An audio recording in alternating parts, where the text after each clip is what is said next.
여러분 안녕하세요. 오늘은 참새라고 하는 수필을 한번 다뤄보도록 하겠습니다. 참새는 우리 교과서 76페이지에 있고요. 윤호영 씨가 쓴 그런 수필입니다.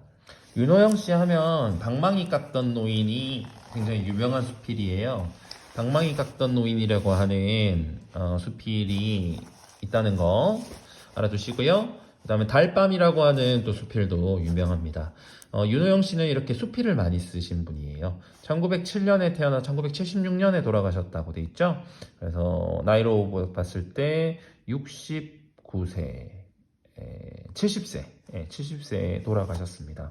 1976년도에 돌아가셨으니까 굉장히 오래전에 돌아가신 분이시죠. 네, 수필가라고 알아두면 되겠습니다. 이 참새라고 하는 글은 특징을 세 가지로 정리할 수 있는데요. 동양적 교양을 은근히 표출하고 있다. 그 다음, 전통적인 것들에 대한 애착이 느껴진다. 주제하고도 결부되죠. 이 글의 주제가 우리 민족의 후덕함과 그리고 잃어버린 어린 시절을 떠올리게 하는 참새에 대한 어떤 생각들, 상념들을 글의 주제라고 할 수 있는데요. 이런 글들이, 이런 주제가 전통적인 것들에 대한 애착과 이제 연결이 되는 그런 부분이 있습니다. 그 다음 세 번째는 회고적인 태도. 기억을 떠올려야 되죠. 어린 시절 기억을 떠올리고 있기 때문에 회고적 태도, 그리고 현재 상황에 대해서 전통적인 것들에 대한 예착이니까 현재 상황에 대한 비판적인 그런 시각이 있습니다. 자, 이 글의 짜임을 한번 보도록 하겠습니다. 이 글은 처음, 중간, 끝으로 나눌 수 있는데요. 처음은 새벽 참새 소리에 상념에 잠기는 그런 글쓴이가 보입니다. 글을 쓰게 된 계기를 소개하는 그런 부분이죠. 그리고 상념이 1부터 이렇게 7가지가 상념이 중간 부분에 해당하는데요. 자, 첫 번째는 작고 귀여운 참새에 대한 이미지에 대해서 얘기를 합니다. 참새의 외적 특징을 떠올리는 거죠. 두 번째는 우리 민족과 친숙한 참새에 대해서 이야기를 합니다. 우리 민족과 참새의 친숙함에 대한 생각을 하고요. 세 번째는 참새에 대해서 참새에게 굉장히 너그러웠던 우리 민족에 대해서 이야기를 합니다. 그래서 우리 민족과 참새의 친숙함에 대한 생각을 하는 것이죠. 그 다음, 예, 이거 헷갈렸네요. 참새에 대한 우리 민족의 마음가짐을 떠올리는 그런 부분이 있습니다. 그다음 네 번째는 새를 보던 목단이라고 하는 한 여자에 대한 이제 추억을 떠올립니다. 그래서 어린 시절 추억을 떠올리는 그런 부분이 있고요. 그다음에 상념 다섯 번째는 참새가 지닌 복스러움 그리고 조롱속 새에 대한 거부감을 이야기합니다. 새 장수와의 만남에 대해서 얘기를 하고요. 참새와 인간의 관계에 대한 그런 부분이 나타나죠.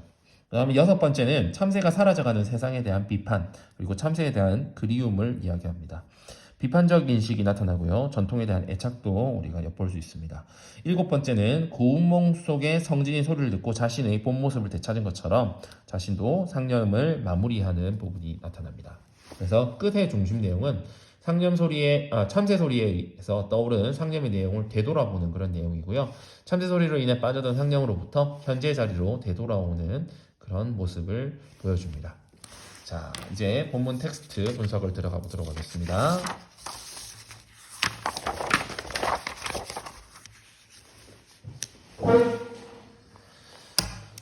자, 첫 부분 표시 한번 해볼게요. 처음 부분은 여기까지가 되겠습니다. 처음은 아까 우리가 어떤 내용이라고 했었죠? 적어 보겠습니다.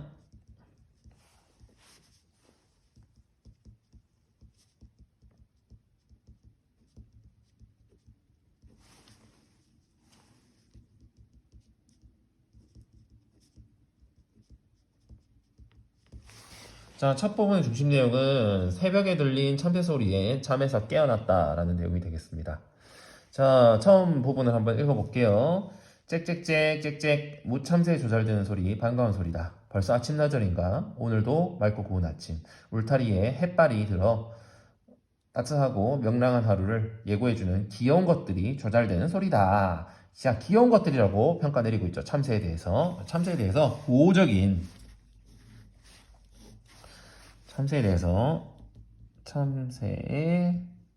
대한 우호적 태도가 드러나고 있습니다. 기지개를 키며 눈을 비빈다. 참새 소리를 듣고 잠에서 깼다는 거죠. 잠에서 깸. 캄캄한 밤이 아닌가. 전등의 스위치를 누르고 책상 위에 시계를 보니 새로 3시다. 현광등만 환하다. 다시 눈을 감아도 금방 들었던 참새 소리는 없다. 자, 캄캄한 밤부터요.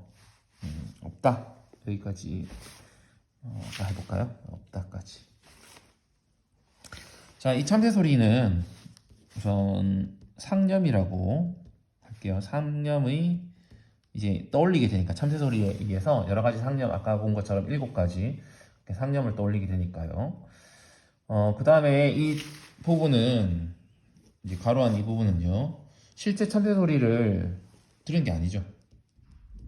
참새 소리를 실제로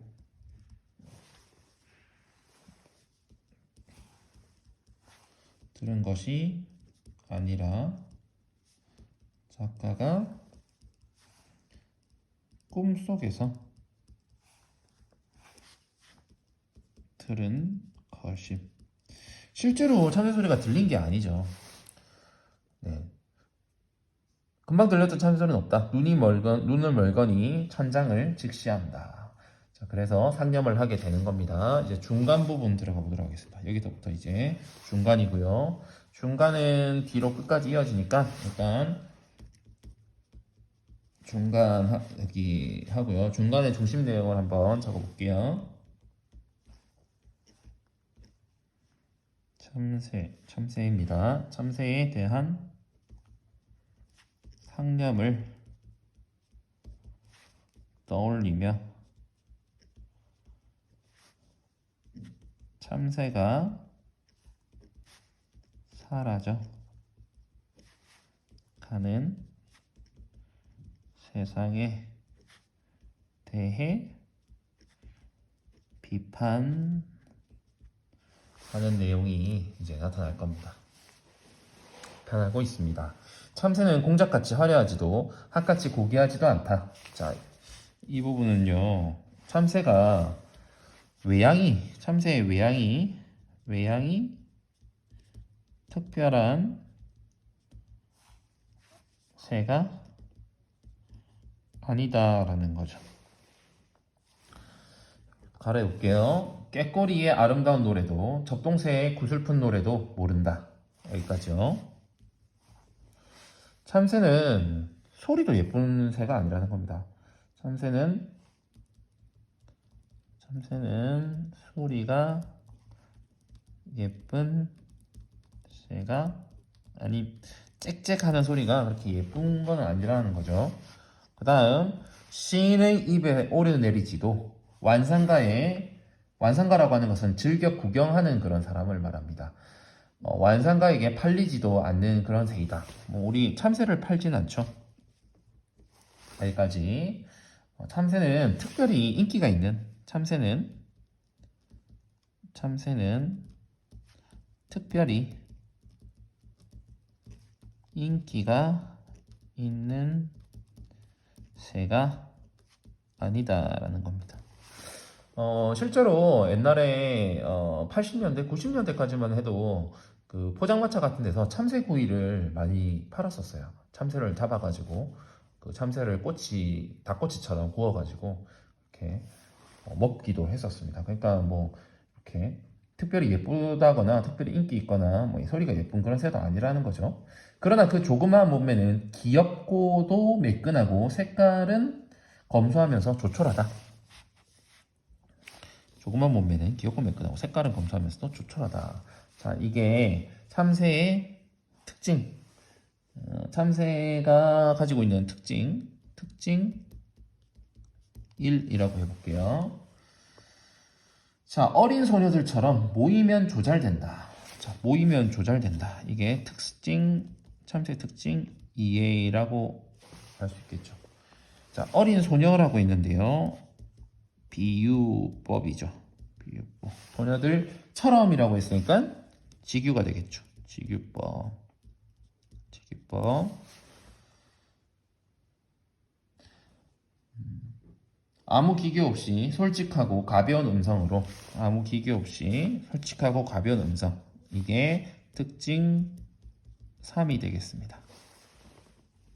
제깔 조잘된다. 쫓으면 후루룩 날아갔다가 금방 다시 돌아온다. 이 특징 네 번째가 되겠네요.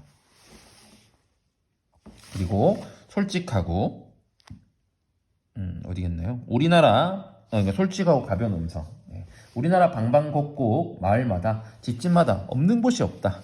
자, 이거는 특징 5번째가 되겠습니다. 진달래꽃을 일명 참꽃이라고 부르는 것은 무슨 까닭인가? 진달래꽃을 참꽃이라고도 부르는데 우리 기름 중에서는 참기름, 꽃 중에서는 진달래, 꽃은 참꽃, 새 중에서는 참새, 이런 거죠. 그래서 삼천리 강산 가는 곳마다 이 연연하다고 하는 것은 빛 없고 산뜻하며 고운 이러한 봄 소식을 전해주지 않는 데가 없어 기쁘든 슬프든 우리의 생활과 떠날 수 없는 가까웠던 까닭이다. 가까웠다는 게 핵심이죠. 우리와 이렇게 가깝다는 겁니다. 진달래꽃을 참꽃이라고 부르는 이유는, 그 이유는 우리 생활과 밀접한다는 거죠. 밀접하기 때문이다. 민요 시인 김소월이 다른 꽃 다 버리고 오직 약산의 진달래꽃, 이거 여러분 진달래꽃이라는 시 알죠? 영변약산의 진달래꽃을 노래했죠. 노래한 것도 다 이 나라의 시인인 까닭이다. 하구하다라는 것은 많고 많다. 많고 많은 새가 많건만 이 새만을 참새라고 부르는 이유는 뭘까? 이런 부르는 것은 다 이런 우리 생활과 밀접한 관련이 있기 때문이다. 같은 뜻이다. 우리 생활과 밀접한 관련이 있기 때문이다. 이 나라의 민요 시인이 새를 노래한다면 당연히 이 새가 될 것이다. 참새를 노래할 것이다 라는 거죠. 그러니까 지금 여기서는 이 참새 그리고 참꽃이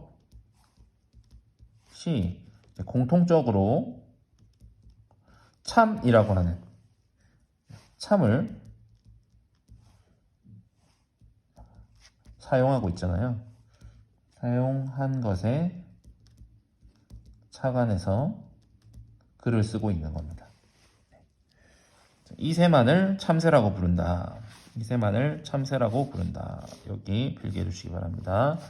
참새라고 부르는 까닭도 우리 생활과 다 밀접한 관련이 있기 때문이다. 이 나라의 민요 시인이 새를 노래한다면 당연히 이 새가 될 것이다. 참새를 노래할 것이다. 참새를 노래할 것이다. 우리 집 추녀에서 보금자리를 하고 우리 집 울타리에서 자란 새가 아닌가. 이 새 울음에 동창에 해가 들고 이 새 울음에 지붕에 벚꽃이 피었다. 자, 여기 부분이요.